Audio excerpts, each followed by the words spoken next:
I think everything about the last 2 years has been said.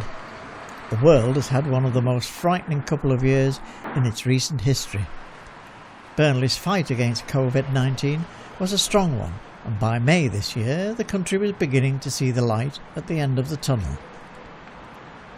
The town had a number of vaccination centres, and the folk of Burnley and Pendle were responding well.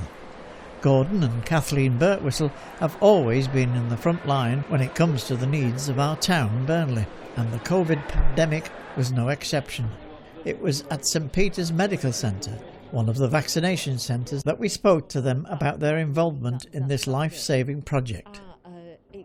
I found out that Dr Naheed was one of the lead clinicians for the St Peter's Health Centre, and at the very same time the fire brigade, who had been doing the marshalling before, had been pulled out to go somewhere else, and so everything coincided together.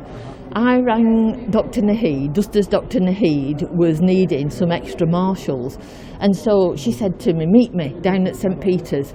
So we had between the Friday and the following Tuesday to organise what we call Burnley Jabs Army. And so Gordon and I spent 60 hours or more on the telephone organising people to start the following week. I asked Gordon if anyone was apprehensive about having the jab. Not really, but we've had a few people who have been, particularly people who have like COPD and things like that, a bit edgy when they go in, but everybody's gone through and they've all come out the other end and said, well, it's not like I thought it would be, it's a lot easier than what I thought it would be. Yeah. We've got about 80 volunteers on the books, and they work shifts. Each shift, the morning shift is, I think it's 8:30 till 1:30. The afternoon shift, which is on now, is 2 o'clock till 7 o'clock. And we have eight volunteers on every shift. The people that were working here, there was, at the time of the lockdown, there was no facilities. There was nowhere to go and get a drink, there was nowhere to go and get a sandwich, nowhere to do anything like that. So I was given the role of getting sponsors to sponsor lunches, till eventually we got a company called Simply Classic, who are on the industrial estate, a young man there called Chris. We spoke to him and said, yeah, I'm happy to, I will supply lunches every day, but obviously we don't do it for free, so you need to find sponsors. And it was amazing the response we got, that everybody I spoke to said yes. From small companies who said, well, I'll do a couple of days, I'll give you a couple of £100, to firms like Boohoo, Fagan and Worley. Hello. Are you looking to put a fish mask on me, please? Okay, thank you. If you're not used to it, it's blue cyanide and there's a little strip in one end. If a sit down is required, afterwards the chair is quickly sanitised. Of course, there is a procedure to follow for patients when they arrive. Basically, you go to the first stick is meet and greet. So you go there and you'll be questioned about, have you got a bad cough, bad cold, have you any symptoms of coronavirus? You'll be asked to change your mask if it's not one of these masks, and we sanitise the hands. They then go from there to the second desk. The next part, they'll get your book through. Thank you. Thank you. You're welcome. And what the physician here does is when the person comes in for the vaccine, we just check that they're expected, and also we check the temperature, which this lady does, and then we register the temperature just in case there's any problems in the observation area later. And if they want to check, the doctor can check what temperature they came in at against what temperature are. So basically we're looking here to make sure that they do have an appointment. And they can check the temperatures. So we need to screen people out if they've got a particular high temperature or a very low temperature. They give the name, we cross the name off, they take temperature. Can I just take your temperature please, Bernard? Thank you. Yep, we've got you here. And then the next station is a lady in the office who has everybody's name on a computer, so they're all put on computer, and then they wait in there, and then they go down a passageway to be taken into one of 5 rooms where the injection's done. The more observant among you will notice a steward is holding a table tennis bat. She is not waiting to play a game, it's a very sophisticated traffic control system. At the other end of the corridor, another steward is holding a similar bat. They have green on one side and red on the other. This enables them to signal each other when a room is free. This helps, of course, with social distancing. Traffic lights be on red for a while, so... Works, doesn't it? Better than it does, yeah. Here. We come here 2 or 3 times a week to do a 4-hour shift. We have a stop-go system. We've got to try and keep everybody apart and socially distanced. So we have a tried and tested method of using stop-go.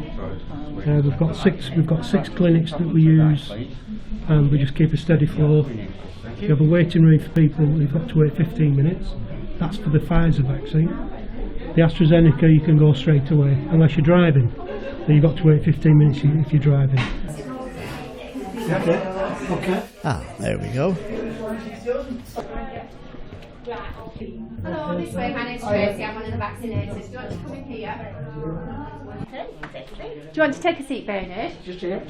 So, Bernard, you come for your second Pfizer vaccination today, haven't you? The nurse then asks a number of questions and informs the patient of possible effects of the second vaccination. Your second vaccine, you just might feel a little bit more unwell with your second vaccine, that's quite common. So your symptoms just might be a little bit achy, slight headache, low fever, and occasionally a little bit of nausea.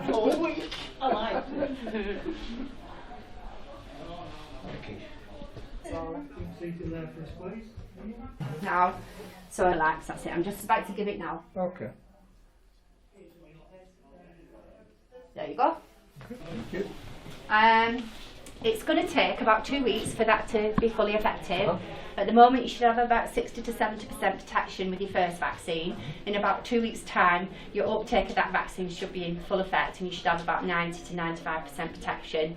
That's with the current strain that we've got in the UK at the moment. There are 2 lead clinicians. The lead clinicians are Drs Yuzara Naheed and Dr James Fleming, who are each in the director of one of Burnley's PCN, Primary Care Network. So one has the east side of Burnley, one has the west side of Burnley, and those are the lead clinicians for the whole of the St Peter's vaccination hub.